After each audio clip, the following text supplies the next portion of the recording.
ഇത് നമ്മുടെ റെസിപ്പി എന്ന് പറയുന്നത് ഒരു ഈവനിങ് സ്നാക്കാണ്. വളരെ സിമ്പിളായിട്ട് ചെയ്യാൻ പറ്റിയൊരു ഈവനിങ് സ്നാക്കിൻ്റെ റെസിപ്പിയാണ് കേട്ടോ. അപ്പോൾ ഞാൻ ഇന്നിവിടെ എടുത്തിട്ടുള്ളത് മുളകാണ്. നമ്മൾ സാധാരണ മുളക് വെച്ച് തയ്യാറാക്കാറുണ്ടല്ലോ, ആ ഒരു സെയിം സാധനം തന്നെയാണ് കേട്ടോ, വേറെ വ്യത്യാസമൊന്നുമില്ല.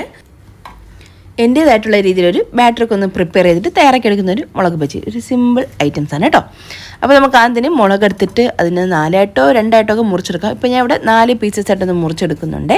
അപ്പോൾ ഇത് മുറിക്കുന്ന സമയത്ത് അതിനുള്ളിൽ ആ ഒരു വൈറ്റ് പോർഷനില്ല, ആ ഒരു സംഭവം ഒന്ന് മാറ്റണം.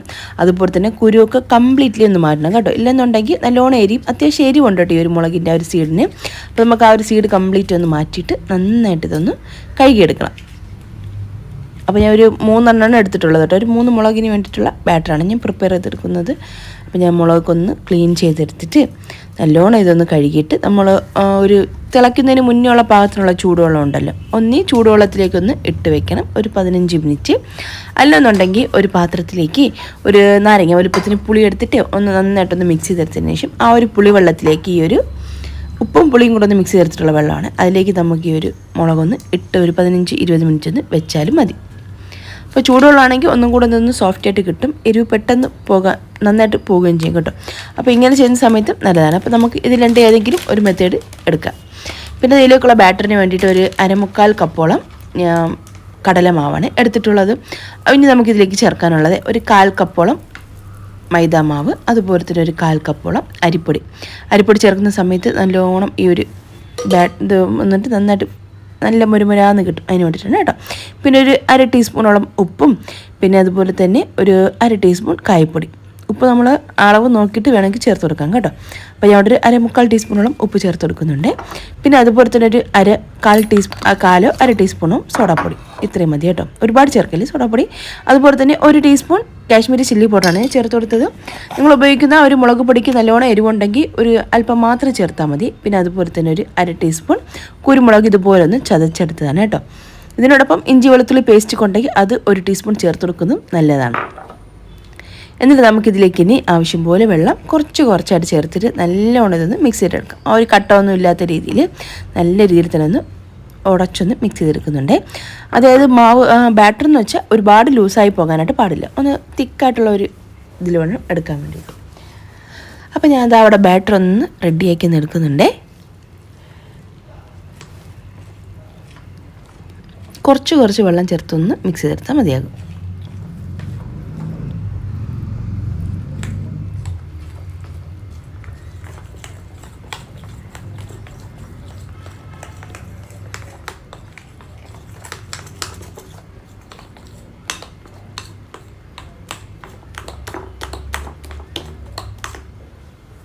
അപ്പോൾ അത് നല്ലോണം കട്ടിയുണ്ട് കേട്ടോ. അപ്പോൾ അതുകൊണ്ട് തന്നെ ഞാൻ വീണ്ടും കുറച്ചും കൂടെ വെള്ളം ഒഴിച്ചിട്ട് ഒന്ന് മിക്സ് ചെയ്തെടുക്കും. 1 കപ്പ് വെള്ളം എടുത്ത് വയ്ക്കാം, എന്നിട്ട് നമുക്ക് അതിൽ നിന്ന് കുറച്ച് ചേർത്തിട്ട് നമുക്കിതുപോലെ ഒന്ന് ആക്കിയെടുത്താൽ മതിയാകും. അപ്പോൾ അതാ നമ്മുടെ ബാറ്റർ ഇവിടെ റെഡി ആയിട്ടുണ്ട്. ഒരു 5 മിനിറ്റ് മാറ്റി വയ്ക്കുകയാണെന്നുണ്ടെങ്കിൽ നല്ലതായിരിക്കും, അല്ലെന്നുണ്ടെങ്കിൽ ഉടനെ തന്നെ നമുക്ക് ഒന്ന് ഫ്രൈ ചെയ്തെടുത്താലും നല്ലതായിരിക്കും. അപ്പോൾ ഞാൻ അതൊരു പുളിവെള്ളത്തിൽ നിന്ന് ആ ഒരു മുളകൊക്കെ ഒന്ന് മാറ്റിയിട്ട് ഒന്ന് കഴുകിയെടുത്തിട്ടുണ്ട്. എന്നിട്ട് ഞാൻ നേരെ ഒന്ന് ആ ഒരു ബാറ്ററിലേക്ക് ഒന്ന് ഡിപ്പ് ചെയ്തിട്ട് നല്ലോണം തിളച്ച് വന്നിട്ടുള്ള ഓയിലിലേക്ക് ഇട്ടിട്ട് നന്നായിട്ട് ഇതൊന്ന് ഫ്രൈ ചെയ്തെടുക്കാം, ഡീപ്പ് ഫ്രൈ ചെയ്തെടുക്കാം കേട്ടോ. അപ്പോൾ ഒരു മീഡിയം ടു ഹൈ ഫ്ലെയിമിൽ വെച്ചിട്ട് നമുക്കിതൊന്ന് പൊരിച്ചിട്ടെടുക്കാം. സൺഫ്ലവർ ഓയിൽ വെളിച്ചെണ്ണ ഉപയോഗിക്കും, ഞാൻ അവിടെ വെളിച്ചെണ്ണയാണ് കേട്ടോ ഉപയോഗിക്കുന്നത്. അപ്പോൾ എണ്ണ നന്നായിട്ടൊന്ന് ചൂടായി വന്നിട്ടുണ്ട്. എന്നിട്ട് നമുക്കിത് ഇങ്ങനെ ഓരോന്നായിട്ട് വെച്ച് കൊടുത്തിട്ട് ഒരു സൈഡൊന്ന് ആയി വരുന്ന സമയത്ത് നമുക്ക് തിരിച്ച് വെച്ച് കൊടുക്കാം. അപ്പോൾ 2 സൈഡും ഒരുപോലെ ഒന്ന് ഫ്രൈ ആക്കിയിട്ടെടുക്കണേ. അപ്പോൾ ഞാൻ ഇതിനോടൊപ്പം വൈകിട്ടത്തെ ഈവനിങ് സ്നാക്ക് ആയതുകൊണ്ട് തന്നെ പാൽച്ചായം കൂടെ ഒന്ന് തയ്യാറാക്കി എടുക്കുന്നുണ്ട്. അപ്പോൾ നമ്മുടെ മുളക് ബജി ഇവിടെ ഏകദേശമൊക്കെ ഒന്ന് ആയി വന്നിട്ടുണ്ട് കേട്ടോ.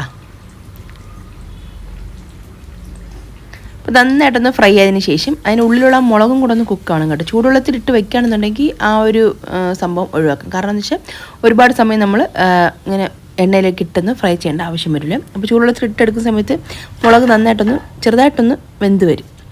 അപ്പോൾ എന്തായാലും ഞാൻ ഓയിലിൽ നിന്നും വേറൊരു ടിഷ്യൂ പേപ്പർ കിട്ടും ഒരു പ്ലേറ്റിലോട്ടൊന്ന് മാറ്റിയിട്ടുണ്ട്. ഇനി ഞാൻ ബാക്കി വന്നിട്ടുള്ള കുറച്ച് ബാറ്ററിലോട്ട് ഒരു സവാള ഒന്ന് ഇതുപോലെ ഒന്ന് റൗണ്ട് ഷേപ്പിലൊന്ന് കട്ട് ചെയ്തിട്ട് അതും കൂടെ ആ ഒരു ബാറ്ററിലോട്ടൊന്ന് മുക്കിയിട്ട് ഇതുപോലെ എണ്ണയിലൊന്ന് പൊരിച്ചൊന്ന് കോരിയെടുക്കുന്നുണ്ട് കേട്ടോ. അപ്പോൾ നമ്മുടെ ഈവനിങ് സ്നാക്കായിട്ടുള്ള മുളക് ബജിയുടെ റെഡി ആയിട്ടുണ്ട്. അപ്പോൾ എന്തായാലും ഈ രീതിയിലൊന്ന് ട്രൈ ചെയ്ത് നോക്കിയിട്ട് ഫീഡ്ബാക്ക് പറയും. അപ്പോൾ ഈ വീഡിയോ കണ്ട എല്ലാ കൂട്ടുകാർക്കും താങ്ക്സ്.